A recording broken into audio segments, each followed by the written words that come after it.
All They're right. lucky to have you. Yes, they are. Speaking of lucky to have, holy, we are lucky to have Mr. Foch again today. And he's right here on time. And I think he's on a tight schedule. So, Aren't we always? well, even tighter than normal. So Okay. That's okay. we're gonna whip through some real estate with Mr. Foch and Real get on estate. with things. Who wants to talk about that stuff? Jeez. Nobody. Good Hey? morning, Morning, Foch. All right. Mr. Welcome. Thanks for How having are me. you? Yeah, no complaints. Busy day. Great. Just crazy right now, but yeah, it's all good. What do you got on the You're, go? You got to go meet some clients after. You got showings, listings. Yeah, I gotta go get some staging furniture for a client from a shipping container that we have in storage, and then like I just have to let him in, and then yeah, just I don't know. The market's nuts right now, and it's kind of like it feels like it's in a bit of a lull period. So a couple of things that we have, like showing volumes dropped off probably like 50% in the past 2 weeks, I would say. So Across the board, yep.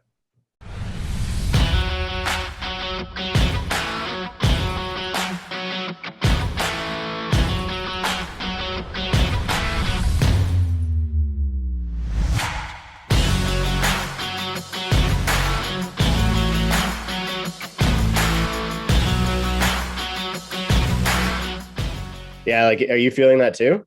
Are you feeling that too? There's one listing that it's crazy, but like everything else, like The one broker that base is stats are 15, way down. Everything. Would that be like massively underpriced? Like, is that why? A little bit of that. Also, 4-bedroom detached 2-story home in Mississauga. Okay. It's like a family home, no renovations. It's what people Right. are looking for. Yeah, But to me, it seems like those are the ones. What's the price point? 1-2. Yeah, that's the market that's still strong right now. Interestingly, like the below 1 million, I feel like is just hit like full buyer fatigue. Like people are just fed up with the product, right? Like most of the stuff that I sell is would be like kind of your price floor stuff because it was originally picked up as like development investment product. And yeah, like there's like it's a very, very noticeable decline in showings in the past week. So, but what are we seeing? Are we seeing people that are just giving up because they're just so goddamn frustrated? Listen, if you're trying to buy under $1 million, I can't even imagine the competition that you must have right now. It was like that, crazy. Yeah. But I think that the competition got so out of hand that basically people are like, there's no good product under $1 million now. Like, it's like, you might as well, I don't know what they're doing. They might just be giving up completely. They might be changing, markets. I don't know, but it may not stay under $1 million. That's their concern. Exactly. Yeah. They're not hopeful. Well, Yeah. people Also, must things not opened up. People must not trust pricing. Like people must like, what is this shit? What is the price? Right. Yeah. And I think a lot of people just feel like their time's being wasted, right? Like if they're just fed up, right? Like I have buyers. Yeah. Like, yeah. Then there's buyers who like, they'll literally, they'll go out and put out offers. They're putting out strong offers, right? Like they're going in like 100, 250K over asking, and they're getting blown out by another 150 or 200K. Right? I lost by $500,000 in Pickering 2 weeks ago, and we were 200,000 over asking. Right. So, but hold on a sec. Tell me, guys, what does a reduction in showings look like? Like how many? Because it was ridiculous before. Like compared to, I don't even know what market to compare to, but like a normal market, where what does it look like right now? Yes, I think you've gone from probably like your 70 to 100 showings, which would result in like 20 to 30 offers. Is that in a week?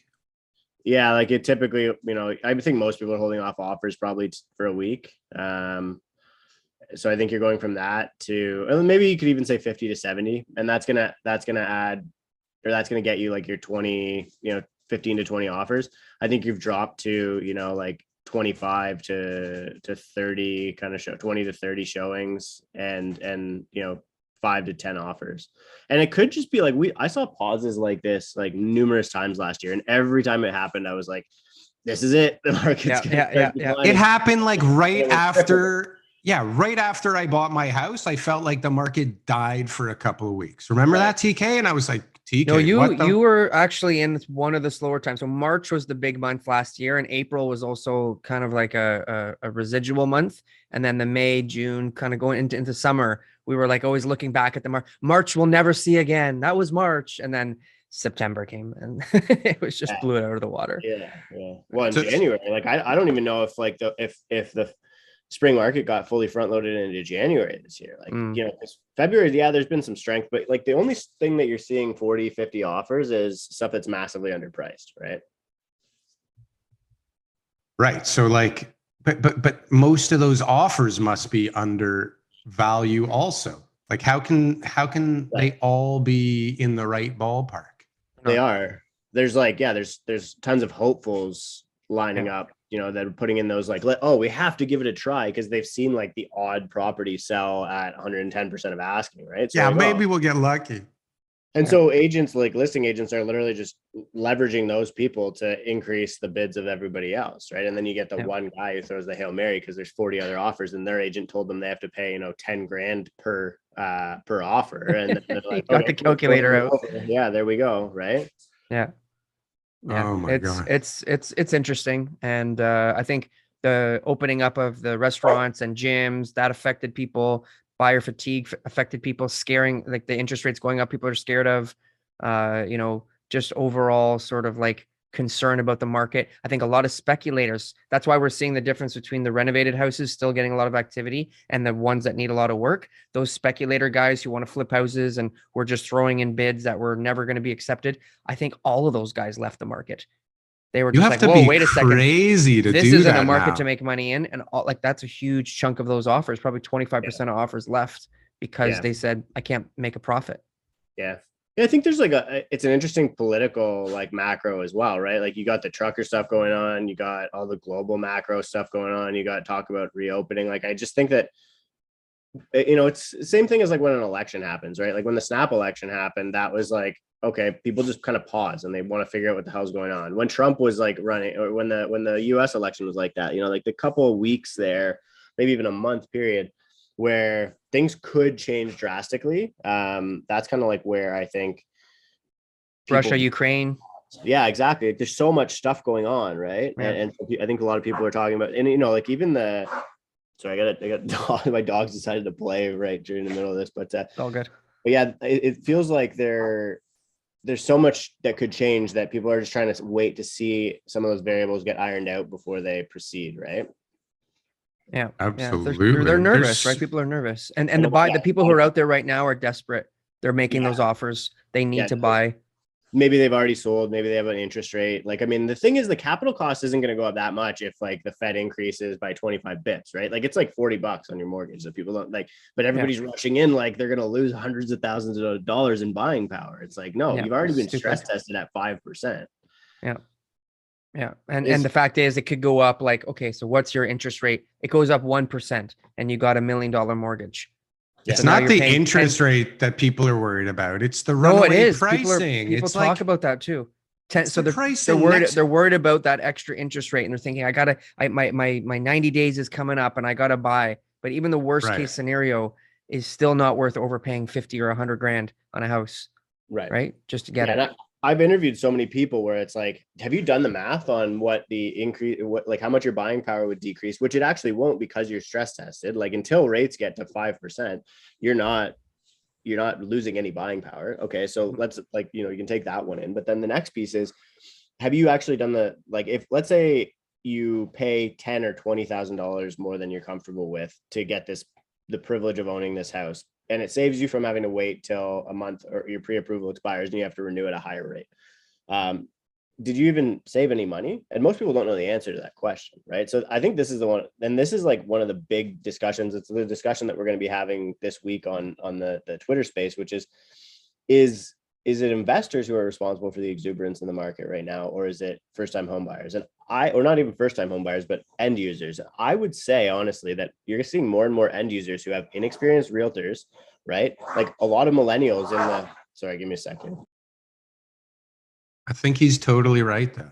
That's what I voted for on the investors aren't paying 500,000 over asking.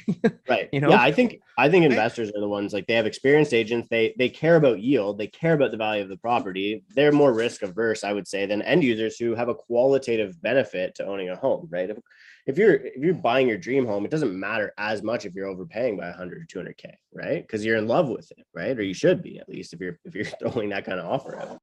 You can't be in love with it now because your dream home isn't available. And if you don't take the one you just walked into, you don't know when the next one's coming that you might make an offer kind on, of on like. everyone. You make an offer on everyone you see. That's like the level of scrutiny that buyers have right now for the property they're going to buy is at an all-time low. Check. Windows. They walk in, they're just like, good enough. That's got a couple bedrooms in it. Let me make the offer on this one. Like it's sad, you know what I'm hearing, and this market makes bad agents, right? Because that's what's happening. Is agents are just like going around making offers left, right, and center. I'm getting desperate calls from people right now. Agents calling me saying, "My buyers have made 5 offers. We're tired. It's so hard. Help us. Help me out. So stressed. Tell me what the price is going to be and all that kind of stuff." And I'm like, I hear you. Like I'm on the same path as you with my buyers. It's not. Are people trying to bribe you guys, the listing agents? Or are you guys getting like, hey, like off the record? Can you of course do something for me? You do start to see the phenomenon more and more of buyers trying to approach the listing agent to get insider info or some sort of competitive advantage. Like I think, and this is like what's really 2017-ish from my perspective, right? Is you start to see a lot more of that happening. At least I don't know if you're seeing the same thing, TK. 100%. No, yeah, that's exactly what happens. And 2017 is when the coming soon sign became the norm. Right? Coming soon, yeah. That's how you get the buyers to reach out to you directly. Put up the sign 3 months early, so that everyone just starts calling you, and then you'll have all the buyers in the neighborhood, right? Listen, you would think logically, and I've been on this side of the equation where you think that allowing the listing agent to double end it will have a benefit to you as the buyer. But most of them are just arrogant, stupid assholes, and they don't care. Like it doesn't make a difference to them. So you're better off bringing your own agent that will actually maybe negotiate something in the deal to your benefit. It's not only price, right? Yeah. And it's not even just that. Like a lot of people forget that when there's a sign on somebody's lawn, that agent has a fiduciary duty with the listing agent or with the seller. The listing agent has a fiduciary duty to the seller at the beginning of the relationship. And sure, yeah, you can convert that to a multiple representation scenario, but they didn't know you before you picked up the phone and called them because of a coming soon sign. So they prior to your arrival, they had a duty to represent the best interest of the seller, right? Yeah. And so and sure, it could be argued. It could be their cousin. Yeah.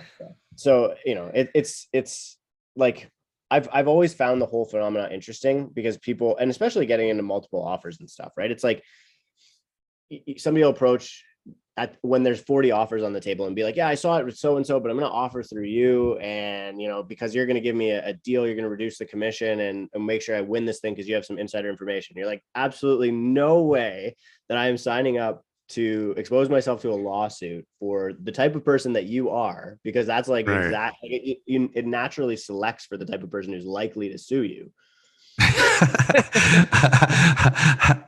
And these are the conversations that more and more agents are having, internally, because like when you get into a market like this, when you have that exuberance, you start to get this frenzy, this FOMO, this like people just craziest behavior. So much. You need an edge. You need an edge, or you're fucked out there. I'm telling you. I don't know if you've ever needed to buy a house, right? Like, and then add to it, you'd think that if you needed to buy a house, you would at least feel some comfort in the fact that if it doesn't work out, you can rent something. But that's not even really the case because the rental market is tight as hell, expensive as hell, and anything good goes quicker than a house for sale. Yeah. And I don't think that's going to change either, right? Like, no, it's getting worse as capital costs increases. Like, I think rents have kind of hit a ceiling recently. And I mean, you got to imagine that the majority of pre-construction supply, like we're building at record rates right now, right? So the majority of pre-construction supply does hit the rental market. It's not end user product. So, you start to see big subdivisions come online and everything's for lease, right? So I think rents won't accelerate as much as they did, when COVID first started, because that was the easiest way. If somebody wanted to get the hell out of the city and get a backyard, they could just go pay a lease for a year or two, pay 30, 40 grand, whatever, and get a nice big house in the burbs. But now, like, I think that excess demand for rentals subsided a little bit. But I think as capital cost starts to increase, those rents will start climbing a little bit as well, because you'll start to see more and more people exiting just because interest rates are going up, right? Or because recession's getting closer, or people. I think the formula too will change, right? Where investors, as they took less and less cash flow with condo markets to eventually being negative cash flow, to that just being a part of their strategy and basing it all on appreciation, you'll start seeing that in the freehold and other markets like that too, and outside of the city. Yeah. Right. I mean, that's like the Canadian way, right? Like, I think that if the government had their way based on their current policy decisions, that would probably be the way that they wanted things to go. Like, I think that the mechanism of having houses accelerating in value, right? So you're like encoding your inflation into assets and distributing wealth that way. And then the investor who holds that is actually cash flow negative in most cases, right? Like, unless you're getting a multifamily product. So it takes a minimum of a duplex, I would say, in the GTA right now to be cash flow positive at your average loan to value, let's say 80% loan to value. If you're lucky. Yeah. If you're lucky. Yeah. Right. So so now you have investors buying product that's going up in value because of, monetary policy or whatever. They're losing money, and because they're providing what we would call affordable housing, and I would agree with that. Like, if you're renting a super luxury, 4,000 square foot house for $3,500, like, that's affordable for that product. Because if you were to own that product, it's going to cost you $6,000 a month in mortgage payments, and you're going to have $500K to put down or $300K to put down, right? So you're socializing through this mechanism the cost of affordable housing by basically giving the owners the benefit of capital appreciation, which is really just a wealth, you can call it wealth hoarding or capital hoarding mechanism, and moving that down in, where they lose money, they're paying this opportunity cost today, but they're actually deferring it to a future gain, right? So it's almost like a forced savings vehicle, and they get the benefit. They're footing the bill. Exactly. So it's really it's economically socializing the cost of affordable housing, right? Mm-hmm. Well, and then if you look at this generation that's refinancing now to help their kids get into the market, on top of that, it's helping kind of that mechanism as well, right? And just keeping it moving. You're giving the government a lot of credit, though. Like, it makes sense, and I hear you, and I can see that that's exactly what is happening. But for them to be this calculated, we're giving them a lot of credit, right? I don't think that it would have been calculated on the way in, but I think that it being a byproduct of the mess that they've created is another necessity. They're not in a hurry to fix it, right? Like, okay, I agree. Yeah, they don't see they see the downfall in trying to have a correction and trying to get things back to where they're all affordable for everyone. They're saying, well, this is what we're going to lose on the back end if that happens, and that's a much bigger risk for us. Right. Well, the challenge is, like, right now it's all paper gains, right? So you've created so much wealth in the Canadian economy, and actually foreign direct investment buying those paper gains off of Canadians, let's say, that where those gains are owned in Canada, and if a foreign investor comes in, that's a great way for the government to actually come up with capital. That brings capital into Canada. So that's actually economically expansive, right? That grows the Canadian economy. You get it. Let's say, everybody likes to villainize the Chinese investor. Chinese investor comes in, buys a house off of Joe Canada, who just made $1 million in paper gains. And now that's $1 million that's in the Canadian economy, circulating in the Canadian economy. Maybe Joe Canada is going to go down to, the Caribbean and ball out a little bit and spend $25,000 down there, but he's still got, $9.75 million laying around that is going to likely be circulating in the Canadian economy. Erasing those gains, right, overnight, it creates a little bit of a problem for the, like right now, most of these gains haven't been realized. So, you think of, let's say, like, I think it's 8% of the housing stock traded hands in the past 3 years or something like that.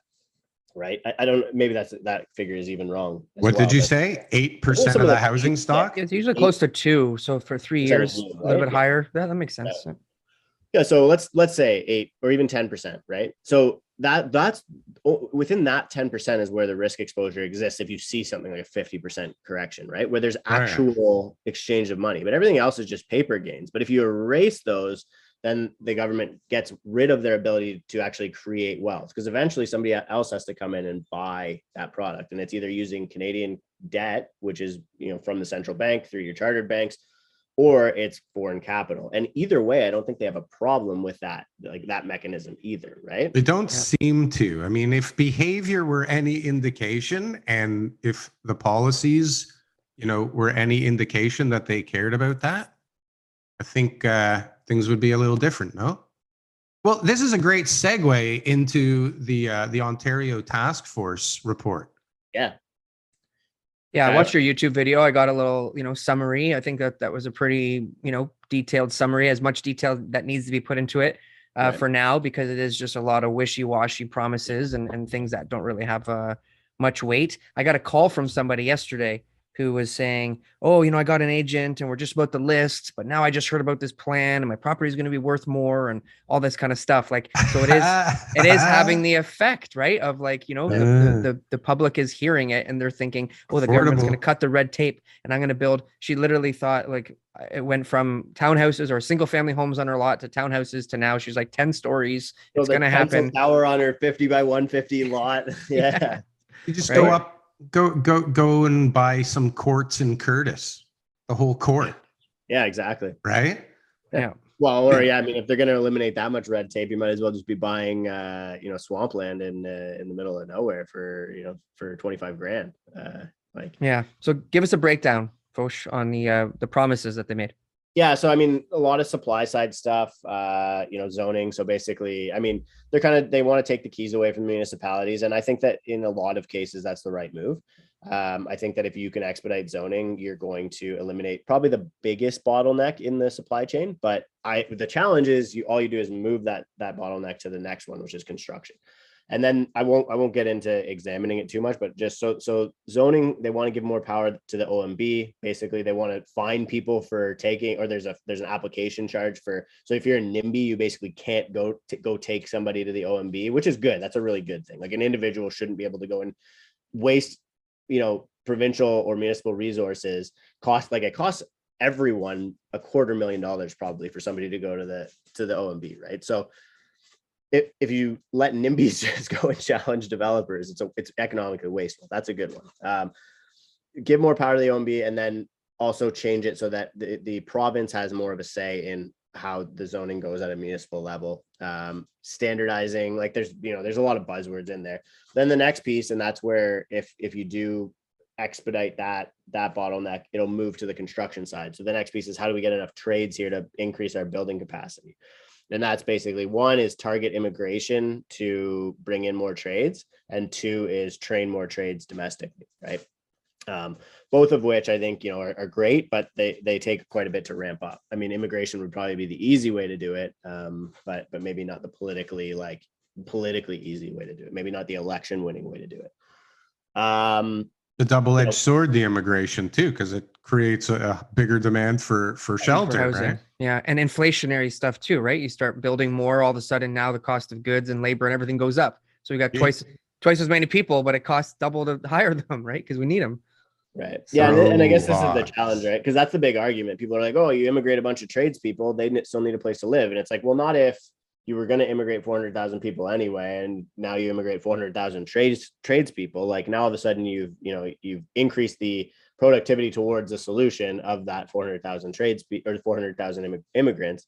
Because I don't know if you guys were listening on the Twitter space last week. I know, Darryl, I know you were there. I didn't know if you were, TK, but Tahir mentioned that there was the economic productivity of immigrants is actually declining in Canada. So, and not that GDP, that basically just means GDP per capita is going down in Canada. But I think that, the idea would be that you want people who are productive to building the economy that we're trying to build here in Canada. And right now, I think the biggest problem that we have to solve is housing, right? I don't think anybody would disagree with that at a provincial or federal level. So when you say housing, what do you mean?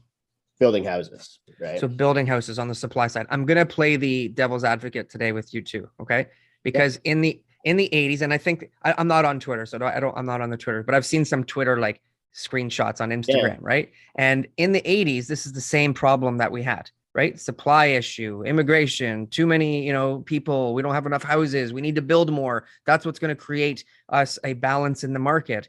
And then when the market changed, all of a sudden it was like we had too many houses because there was just so much speculation. Now they've just also released reports that says we've been building faster in Ontario than our population's been growing, right?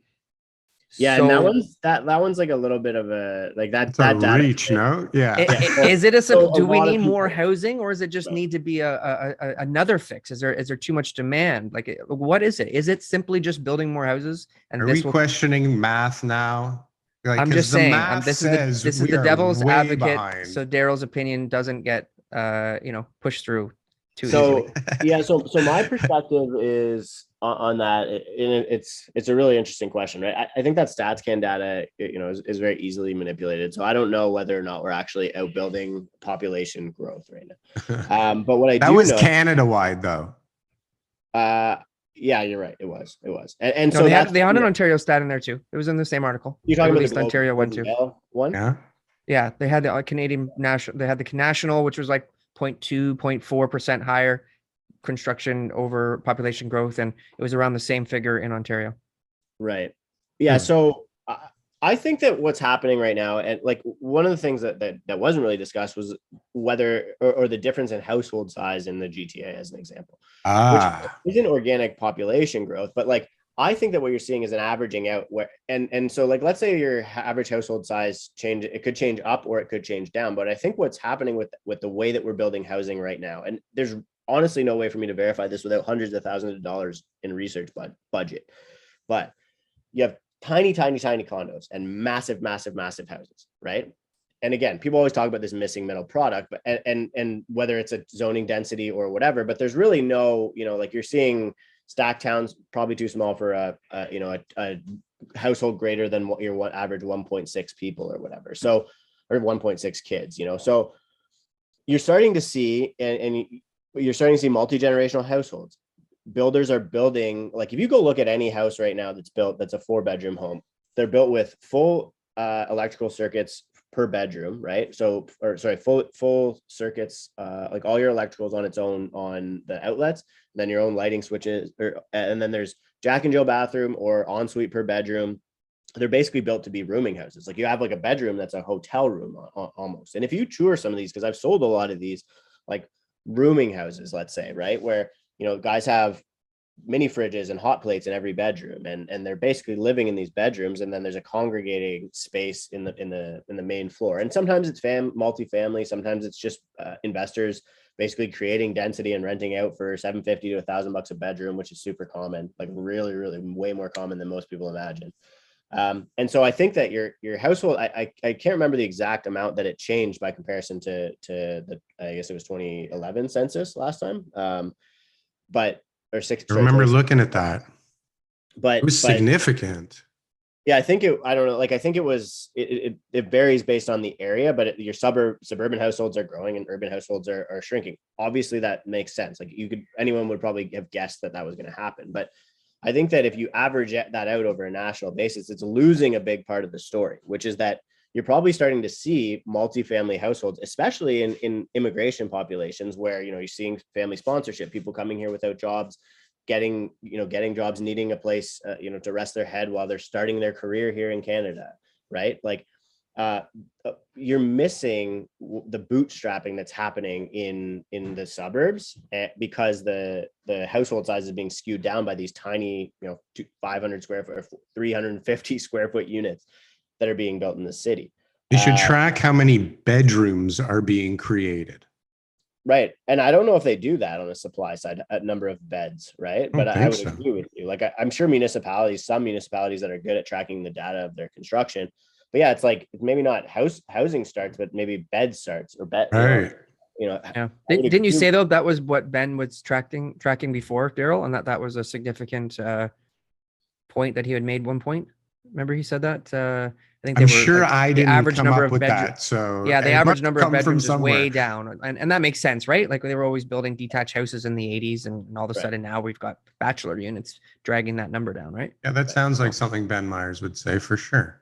Yeah. It makes sense. I mean, you're building studios and ones, and then like you're trying desperately to have less than like 10% 3 bedrooms if you're putting in a development application because you make less money off of those, right?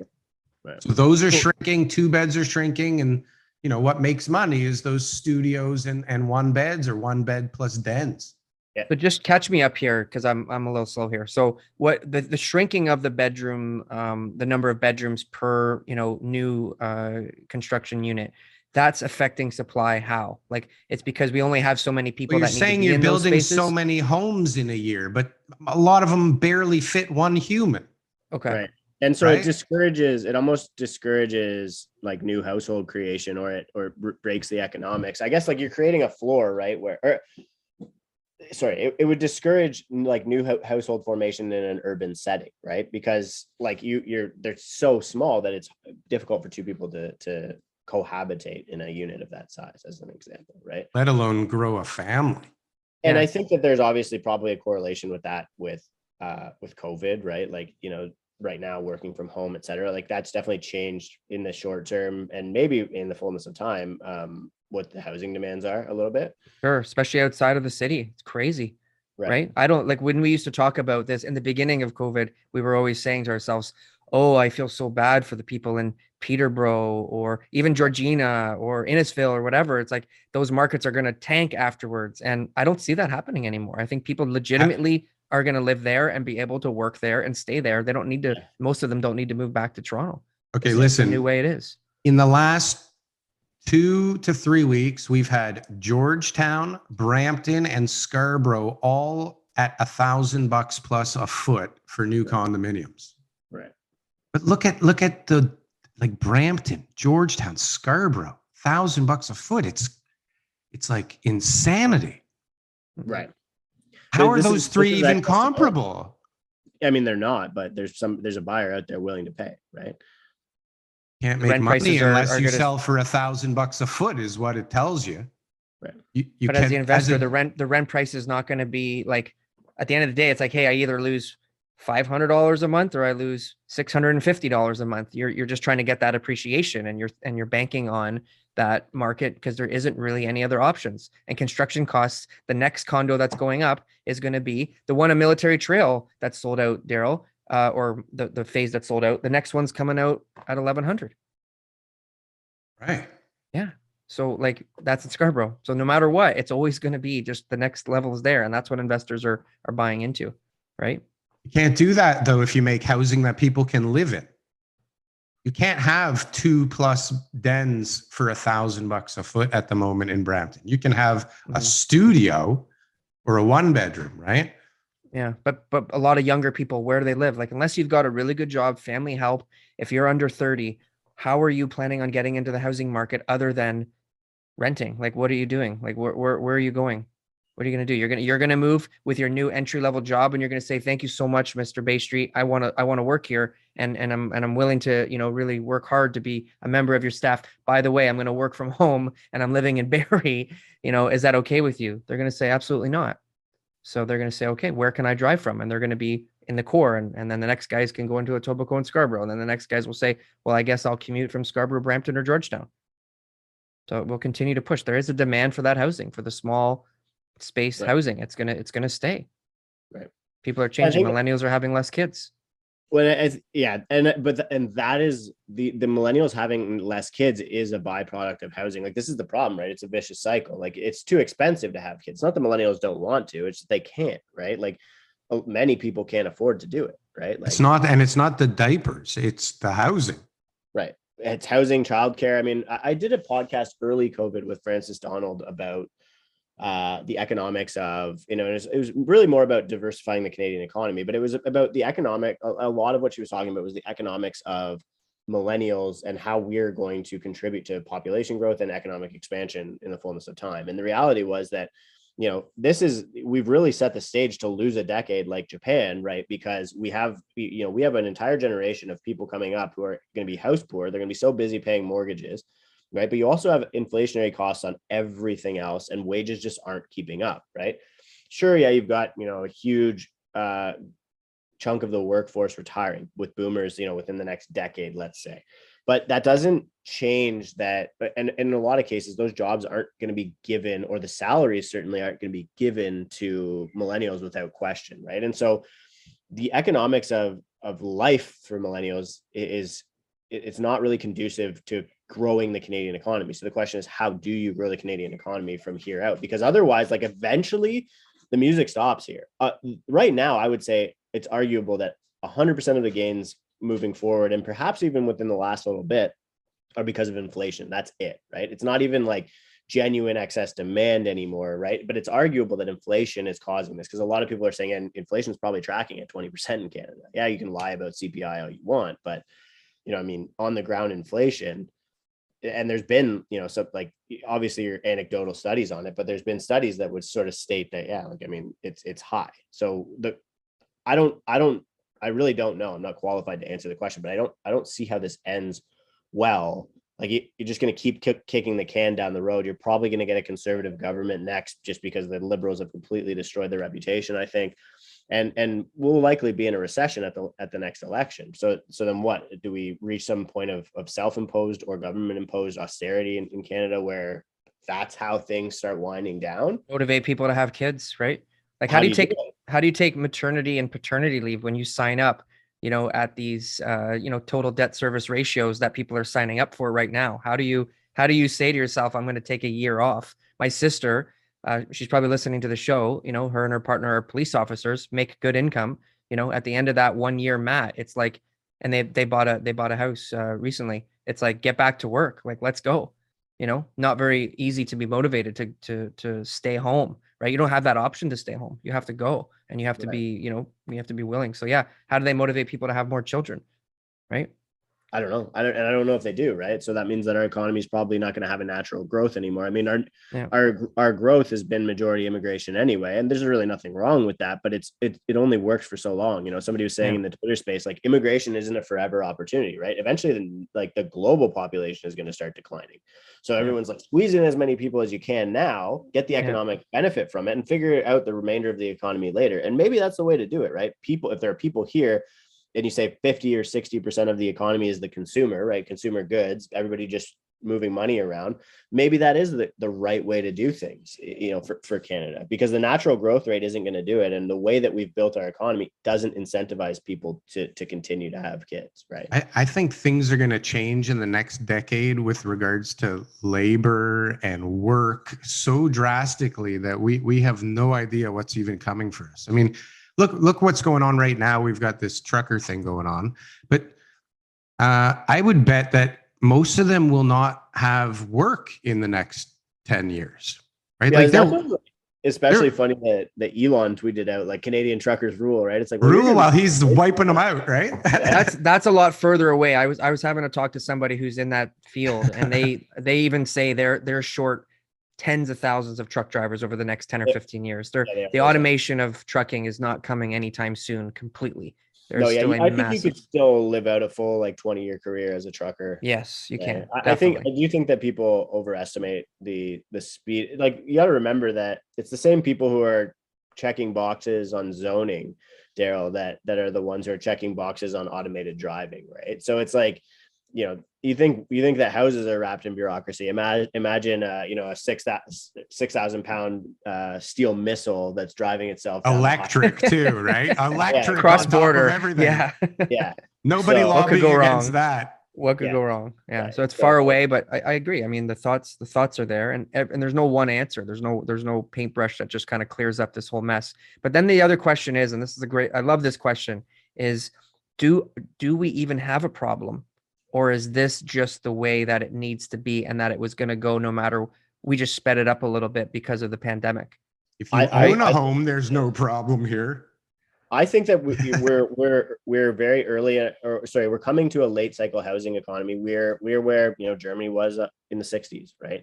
Where everybody's rushing in. We're the place in the world where everybody wants to be. We've got the best freedom. We've got the best land registry. We've got the worst weather, but somehow people still convince themselves that it's a good idea to move here. I think that we aren't acknowledging where we are in our geographical role or global role as a housing cycle, right? I mean, you're going to see the same thing happen in Africa in 30 years, as long as the entire continent doesn't desertify as a result of climate change, right? Like, some African cities are predicted to 10x their population within 2 decades, right? Natural growth, because Africa's having so many babies, and that's an entire continent that is not even on, I think you're like 25% or something on the internet, right? As an example, you're going to see billions of people get online in the next decade, right? India, Africa, like a lot of these impoverished places, you start getting Starlink. Like if Elon Musk's plan to bring, global satellite internet network works, the world is going to be it's fantastic. Right. Yeah. I just signed up for Starlink too, because I'm on a farm here. I got like the Bell modem on my roof, right? And so I'm gonna get the full start like when they're out of beta in November, I think. But yeah, so I think that I agree, it's going to be very, very unrecognizable, and I think that Canada's they're doing it. We're doing the best job that we can, and getting people here, and ultimately I think we're going to become a late cycle economy where you have high institutional ownership. And I think we talked about this on one of the podcasts that we did, maybe the first one, but high institutional ownership, and everybody other than people who got in on the wealth cycle. And that's what people are trying to do right now. Anybody who didn't do that is renting, right? Yeah. And again, Darryl, I understand if you own right now, this is not a problem. And if you don't own and you want to jump in, I get it, that's an issue. But if you look at the greater good of the population, for sure, is creating a crash or a correction, is lowering the cost of land today going to hurt us more than creating opportunities for people to build wealth? I think it's going to hurt us more. Yeah. If we take 20% of people's equity and wealth away from them, it just so that somebody who's younger and hasn't had an opportunity to build can get it at a lower price, that's going to cause much more long-term economic turmoil for those younger generation people than anything else. But can't we just let in 200,000 people?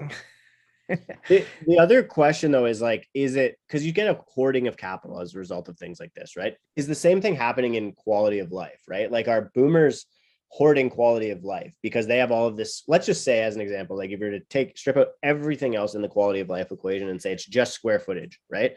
You have a boomer who's living in an empty nest, a 3,000 square foot empty nest, and their kid, maybe their own child, owns or is living in a 200 square foot condo downtown, smaller than their bedroom, right? Smaller than the bedroom that they have at their parents' house, right? Does that create a completely broken economy in a market where we're acknowledging that there's this massive scarcity of, let's say housing is just a function of square footage as well, right? I think when you start to see, if we reach, which I think we very well could, I think we could be on the brink of a Los Angeles level of disparity as a result of this K-shaped recovery that's happened, right? Where you have opulent wealth and extreme poverty, right? And then there's people trying to jump around in the middle, right? Is that a good way to run an economy? Probably not. Is that conducive for the Canadian dream we're trying to sell to most of the people who we want to immigrate here? Probably not, right? I don't know if that, I think that's the far extreme of where we end up, but you're seeing a dropping of quality of life, and for a bunch of people who have, let's say if quality of life is just square footage, people who have that quality of life and aren't even using it, they aren't even benefiting. There's this, I think in the minimalism documentary, there's this really interesting study where they use these they call it an Apple AirTag or whatever to track where people use in their house. And it was people use 30% of their house or something like that, right? Nobody uses the dining room as an example, right? They track them over a year. And so it's do you need all of this space, right? No, I don't think. And that's where I think there's a conversation going on Twitter right now where it's why are we approving so many McMansions when they're the same built form as a fourplex, right? I could get a nice fourplex in a McMansion building envelope, a nice one, right? Yeah. I don't know. More, you could probably get a really nice 6 or 8 plex in the same envelope, to be honest with you. If you're building a 4,000 square foot McMansion, and you can get a lot of units in there, especially if you're comparing them to these micro units that are being built downtown, right? And that's but I think that when you talk about that mechanism of socializing the cost of housing, I honestly think that the market is socializing density as well, right? By creating these multifamily households, rooming houses, etc. People are it doesn't make any sense to go and try and get density the right way. So why don't we just do it the wrong way and make rooming houses, right? Yeah. Well, they're trying to fix that. So with the whole EHON initiative that's going to be coming into Toronto, so we can turn a lot of these houses into higher density, which in the city, that's where it belongs. Right. I just think, to me, I'm just scared of government intervention. Anytime the government gets involved, all the policy, speculative taxes from the 70s, interest rates from the 80s, policy like the foreign buyers tax in 2017, all these times that they've come in, it's always been to the detriment of people. And it's always been based off of trying to promise the buyers out there who don't own real estate that we're going to make this better for you, and that we're going to stop taking away the opportunity for you, and this equal housing opportunity for people coming to Canada. And like, it just always seems to work the opposite direction. So I'm just kind of like anti-government policy in the open housing market. I think that it should be an open market. I think that everything will always correct itself. The rental market will fix itself. The housing, people are getting sick of it. Eventually people can't afford to pay those prices anymore. And the greater fool will end up finding out that they made a poor decision, and speculation will leave, and there'll be, changes in perspective on where I need to live and how close I need to be to work and how much space I really need to have. But as soon as the government gets involved, we lose a ton of, we lose years in our economy for development because of it. Imagine you're an immigrant that came in like 2-3 years ago, and you've been renting in Brampton, and you made your roots in Brampton, and you've been saving a down payment. And now Brampton is like average $8 million. Like, what the hell are you supposed to do? I just saw a sale, I think, in Brampton for $2.5 million in a subdivision. Like, maybe it was a big house in Brampton, but when the hell did Brampton get so hot? It's crazy. Right. Like, imagine you're an immigrant, honestly, and you came here to own a house and live this wonderful life. And now, now I can't even live in Brampton anymore. Now I got to move to where? Bancroft. But Bancroft went 94% to the moon.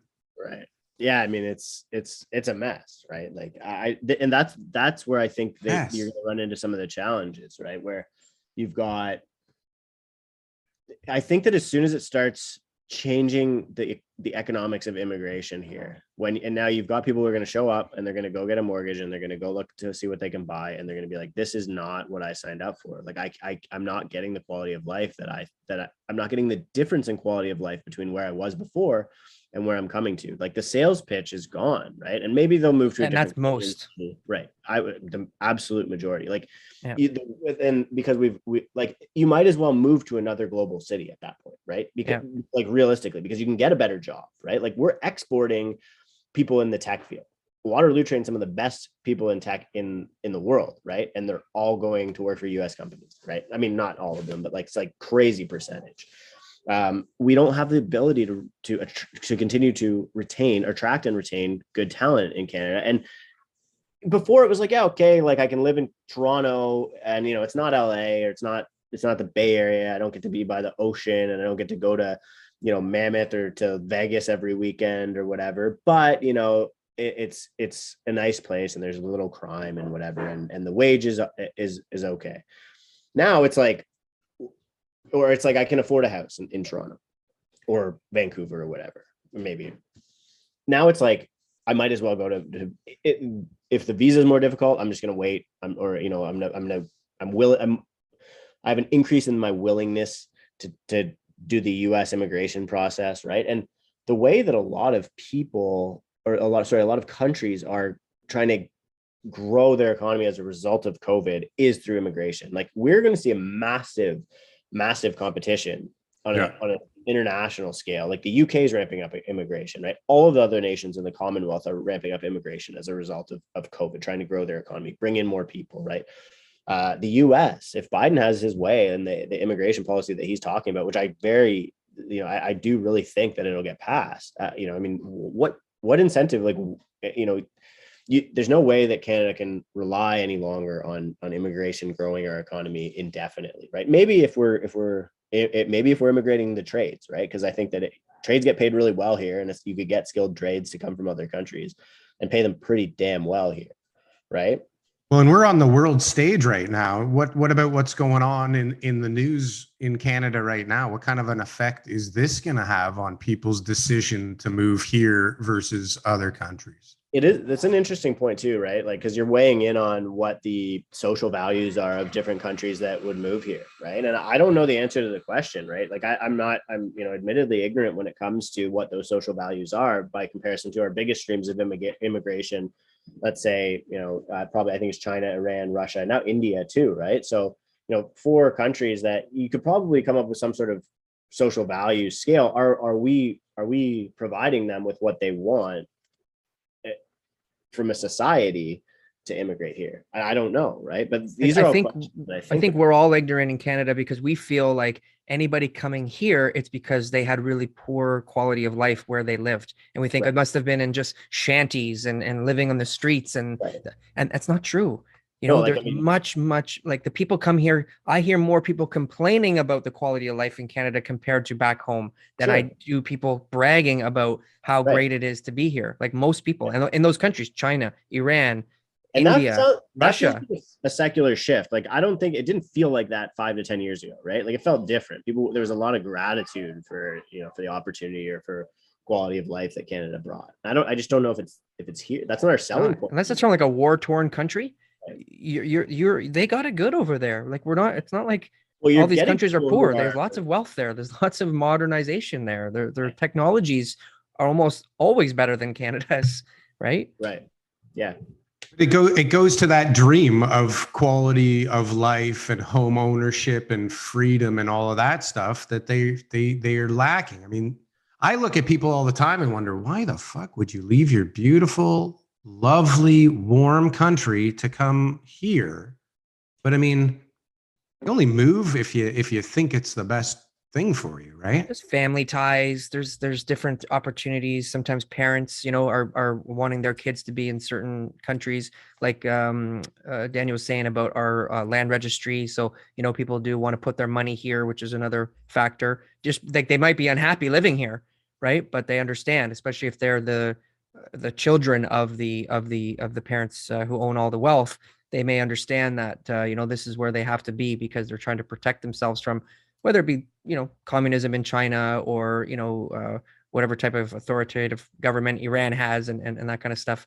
That's all part of their sacrifices, I guess. But if you talk to them, they'll tell you. They'll say, "Look, at home, like I have friends from Iran. They tell me what they have in Iran. It's phenomenal what they have. Yeah, like, I was an engineer. Life. I had 400 units, and now like I'm they have driving like villas this that they live in and different things. And like here, it's like they're in an apartment. My license doesn't count here. My degrees don't count here. It's fucking stupid. Yeah, that's sad, right? But I do think that's where the trades could bring an advantage, right? Because there's really no regulation around like a good portion of the trades. Yeah, plumbing, electrician, etc. But we're not having a hard time training domestic Canadians or incentivizing domestic Canadians to do those jobs, right? Who the hell wants to do those jobs? I mean, we're a bunch of spoiled. No, those ones they have, right? Like the plumbers, the electricians. No, I'm not saying they don't have them, and I'm sure they're all willing to do them. But locals, I mean, how many friends do you have that are slugging concrete all day? This is the funny part around like the anti-immigration sentiment among domestic Canadians that I found like is really interesting, right? Because I think that you're starting to see like a forfeiture of a lot of it and it's the same thing that you've seen in the US for years, right? People are always like, oh, they're taking our jobs and this and that. It's like, well, that's because they can economize better than you. They're willing to do the work for less money, or they're willing to do the job better, right? It's very simple. Like an employer is not just firms exist to make profit. It's the basic assumption of economics. So if they can do that, if somebody can do your job better, then they're the same job to get the opportunity to do it, right? And you're seeing an erosion of the protection mechanisms around these Canadian jobs. Like people aren't replacing union positions with union positions now in a lot of these because why, right? Like this is what makes an economy productive. Yeah, or a GDP per capita might be declining on a dollar basis, but is the productivity per capita increasing? And I don't think it is right now, but I think COVID might have some. Well, wouldn't technology have something to do with it too? Yeah. Or would that increase our productivity per capita? It should, right? It should increase the productive. It depends, right? Because the dollar output.